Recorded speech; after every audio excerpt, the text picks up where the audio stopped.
নমস্কাৰ মই ডক্টৰ ৰজি দন্ত বিশেষজ্ঞ আৰু আজিৰ ভিডিঅ'টোত আমাৰ শৰীৰৰ এটা ইম্পৰ্টেণ্ট অংগৰ বিষয়ে আলোচনা কৰিম। আমাৰ শৰীৰৰ এটা ইম্পৰ্টেণ্ট পাৰ্টেই হৈছে আমাৰ দাঁতকেইটা। আমাৰ দাঁতকেইটাত যদি কিবা প্ৰব্লেম হয় তেতিয়াহ'লে আপুনি ভাবি নল'ব যে নিজে নিজে ঠিক হৈ যাব। এটা উদাহৰণ দিব বিচাৰিছোঁ। ঠিক যেনেকৈ মানে কি হয়, আমাৰ কালি মোৰে এই আঙুলিটোত এনেকৈ কাটিলে, তো কাট খালে, তো মই ভাবিলোঁ ইয়াৰ কাৰণে কোনো ডক্টৰক দেখাবৰ প্ৰয়োজন নাইবা দৰৱ খাব নালাগে, বা আপোনালোকৰ হাতত কেতিয়াবা কাটিলেও বা ভৰিত বা যিকোনো ঠাইতে কেতিয়াবা কাটিলেও কি হয়, অলপ তেজ ওলালে আপুনি দৰৱ চৰৱ লগাই ঠিক হৈ গ'ল, সেইটো কাৰণে আপুনি ডক্টৰৰ ওচৰত নাযায়। কিন্তু যদিহে আপোনাৰ দাঁতৰ কিবা প্ৰব্লেম হৈছে, আপোনাৰ দাঁতৰ চেঞ্চিটিভিটিৰ পৰা আদি কৰি দাঁত বিষ হৈছে, নাইবা আপোনাৰ দাঁত পোকে খোৱা, ডেণ্টেল কেভিটি হৈছে, দাঁতকেইটাত পায়ৰিয়া হৈছে, এনেকুৱা বিভিন্ন ধৰণৰ যদিহে আপোনাৰ প্ৰব্লেম হয়, এইটো আপুনি ভাবি নল'ব যে আপোনাৰ নিজে নিজে ঠিক হৈ যাব। আৰু এনেকুৱাও নহয় যে আপুনি মেডিচিন খাই দিব আৰু আপোনাৰ একেবাৰে সম্পূৰ্ণকৈ ভাল হৈ যাব, প্ৰব্লেমটো একেবাৰে ছল্ভ হৈ গ'ল, তেনেকুৱা নহয়। আপোনাৰ দাঁতৰ যদি কিবা প্ৰব্লেম হৈছে তেতিয়াহ'লে দাঁতত ট্ৰিটমেণ্ট কৰাব লাগিব। যেনেকৈ মই এটা কথা আপোনাক বুজাব বিচাৰিছোঁ। আমাৰ ধৰি লওক আমাৰ হাতখন ফ্ৰেকচাৰ হ'ল, তো আমাৰ হাতখন ফ্ৰেকচাৰ হোৱাৰ পাছত হাতখনটো আপোনাৰ দৰৱ খালে বিষটোহে ভাল হ'ব। হাতখন জোৰা লগাবলৈতো আপুনি প্লাষ্টাৰ কৰাব লাগিব। তো ঠিক তেনেকৈয়ে যদিহে আপুনি কি হয়, হাতখন বিষাইছে, হাতখন ফ্ৰেকচাৰ হ'ল, হাতখন ভাঙিলে, বিষাইছে, তেতিয়াহ'লে আপুনি যদি টেবলেট খাই মেডিচিন খাই বিষটোহে আৰাম পাব, কিন্তু আপোনাৰ হাতখনটো নিজে নিজে জোৰা লাগি নাযায়, তাৰ কাৰণেতো আপুনি প্লাষ্টাৰ ল'ব লাগিব। ঠিক তেনেকৈ আপোনাৰ যদি দাঁত এটা খুব বেছি বিষ হৈ আছে, খুব বেছি চেঞ্চিটিভিটি হৈ আছে, তেতিয়াহ'লে আপোনাক যদি মেডিচিন দিওঁ, তেতিয়াহ'লে আপুনি মেডিচিন খালে দাঁতটো বিষ নাইকিয়া হ'ব পাৰে, কিন্তু আপোনাৰ সেই ভিতৰত বিষ হৈ থকা দাঁতটো ইনফেকশ্যন আছে, সেইখিনি কমিব পাৰে। আপোনাৰ দাঁতটো মেডিচিন খোৱাৰ কাৰণে আপোনাৰ বিষটো নোহোৱা হ'ব পাৰে, কিন্তু আপোনাৰ দাঁতটো যে কেভিটি হৈ আছে, ডেণ্টেল কেৰিজ হৈ আছে, আৰু সেই কেভিটি কি হয়, আমাৰ দাঁতৰ যেনেকৈ তিনিটা পাৰ্ট থাকে, আপোনাৰ প্ৰথমৰ যিটো ওপৰৰ হোৱাইট পাৰ্ট সেইটো ইনামেল, তাৰ ভিতৰত আপোনাৰ ডেণ্টিন, তাৰ ভিতৰত আপোনাৰ পাল্প। যেতিয়া আপোনাৰ ইনামেল আৰু ডেণ্টিনলৈকে ডেণ্টেল কেভিটি, ডেণ্টেল কেৰিজ আপোনাৰ বিয়পি থাকে, তেতিয়া আপোনাৰ বিষ নহয়। কিন্তু যেতিয়া আপোনাৰ পাল্প ক্ৰছ কৰি যায়, তেতিয়া আপোনাৰ দাঁতটোত বিষ হ'বলৈ আৰম্ভ কৰে। কি হয়, যেতিয়া নৰ্মেলি আপোনাৰ ডেণ্টিনলৈকে বা ডেণ্টিনৰ পৰা অকণমান ক্ৰছ হ'লেও যদিহে আপোনাৰ একো প্ৰব্লেম নাই, তেতিয়াও আপোনাৰ দাঁতটো ডাইৰেক্ট ফিল আপ কৰি দিব পৰা যায়। দাঁতটো ফিল আপ কৰি দিব লাগিব। তেতিয়াহ'লে আপোনাৰ দাঁতটো ফিল আপ কৰি ধুনীয়াকৈ যেতিয়া য'ত খানা ফচি থাকে, মানে কি হয়, আপোনাৰ দাঁতত যদি গাঁত এটা হৈ থাকে, তেতিয়াহ'লে তাতেতো খানা ফচিব, আপুনি ডেইলি খাই থাকে, খোৱা বস্তুবিলাক তাতে ফচিব, ইনফেকশ্যন বাঢ়ি গৈ তেনেকৈ লাহে লাহে পাল্পটো পাবগৈ, আৰু বিষ নোহোৱা দাঁতটোতো তেনেকৈয়ে বিষ আৰম্ভ হৈ যায়। তো ঠিক তেনেকৈ যদিহে বিষ নোহোৱাকৈ আছে, ডেণ্টিনলৈকে আছে আপোনাৰ ইনফেকশ্যন, তেতিয়াহ'লে ডাইৰেক্ট সেইখিনি ক্লিন কৰি পেলাই তাতে ফিল আপ কৰি দিব পৰা যাব, যিটো ট্ৰিটমেণ্ট হয়, ৰেষ্ট'ৰেশ্যন বুলি কোৱা হয়। ফিল আপৰ বিভিন্ন ধৰণৰ মেটেৰিয়েল আছে, অলৰেডি মই অন্য এটা ভিডিঅ'ত ডিছকাছ কৰা আছে।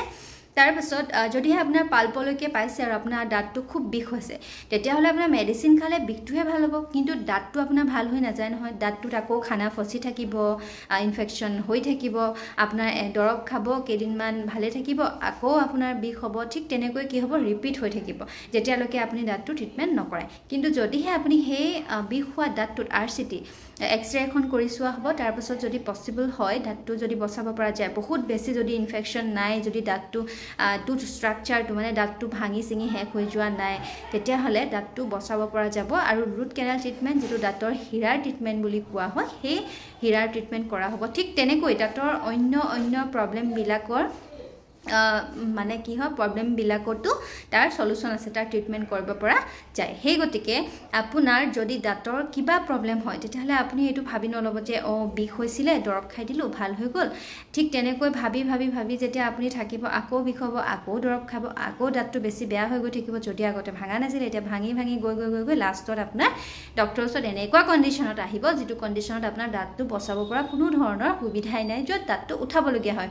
দাঁতটো উঠাই দিলেওতো এটা সমস্যা, দাঁতটো উঠাই দিলে আপুনি খানা কেনেকৈ খাব? সেইকাৰণে প্ৰথমতে যিটো দাঁত আছে, সেই দাঁতটো ডক্টৰে আপোনাক বচাবলৈ চেষ্টা কৰে। কিন্তু যেতিয়া উপায় নাই, আপোনাৰ দাঁতটো উঠাবইলগীয়া হয়, তেতিয়াহ'লেতো উঠাবই লাগিব। উঠোৱাৰ পিছততো আপোনাৰ খাবলৈ খুব অসুবিধা হ'ব। আগফালৰ দাঁত হ'লে দেখিবলৈ বেয়া লাগিব, আৰু পাছফালৰ দাঁত হ'লে, ভিতৰৰ দাঁত হ'লে আপোনাৰ কি হ'ব, খাবলৈ অসুবিধা হ'ব।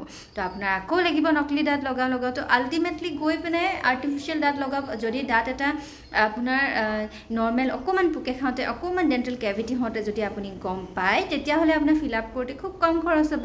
তাত যেতিয়া বিষ হ'ব, তেতিয়া ফিল আপ কৰোঁতে, RCT কৰোঁতে আৰু অলপ বেছি খৰচ হ'ব। আৰু যেতিয়া আপোনাৰ দাঁতটো উঠাবলগীয়া হ'ব, তেতিয়া আৰু বেছি খৰচ হ'ব, কাৰণ দাঁতটো উঠাই দিয়াৰ লগে লগে আপোনাৰ আকৌ লগাবলৈ লগাবলগীয়া হয় তো তেতিয়া আৰু আল্টিমেটলি বেছি খৰচ হয় সেই গতিকে আপোনাৰ কি হয় যদিহে ডেণ্টেল ৰিলেটেড যিকোনো ধৰণৰ প্ৰব্লেম হয় তেতিয়াহ'লে ঘৰৰ ওচৰতে গৈ আপুনি ডেণ্টিষ্টৰ লগত কনচাল্ট কৰাই ল'ব আৰু প্ৰতি 6 মাহৰ মূৰে মূৰে সাধাৰণতে আমাৰ ডেণ্টেল চেকআপ কৰাই থাকিব লাগে তেতিয়াহ'লে আপোনাৰ ধৰক যিকোনো প্ৰব্লেম যদি হৈছে তেতিয়া একেবাৰে আৰম্ভণিতে ষ্টাৰ্টিঙতে গম পাব আৰু তাৰ ট্ৰিটমেণ্ট মানে সোনকালে কৰিব পৰা যাব বেছি খৰচো নহ'ব আৰু বেছি প্ৰব্লেম নহ'লে অবভিয়াছলি বেমাৰ হোৱাটো কোনো ভাল নাপায় আপোনাৰ যদি বেমাৰ কি হয় কম হওঁতে যিকোনো বেমাৰ যদি আপোনাৰ কম হওঁতে গম পোৱা যায় তেতিয়া ট্ৰিটমেণ্ট কৰিবলৈ খুবেই ভাল হয় তো সেইটোৱে কথাটো তো যিমানখিনি পাৰোঁ সিমানখিনি আপোনালোকক বুজাবলৈ চেষ্টা কৰিলোঁ তো আপোনালোকৰ যদি ভিডিঅ'টো ভাল লাগিলে শেষত ভিডিঅ'টো শ্বেয়াৰ কৰি দিব আৰু যদি কোনোবাই প্ৰথমবাৰ চাইছে তেতিয়াহ'লে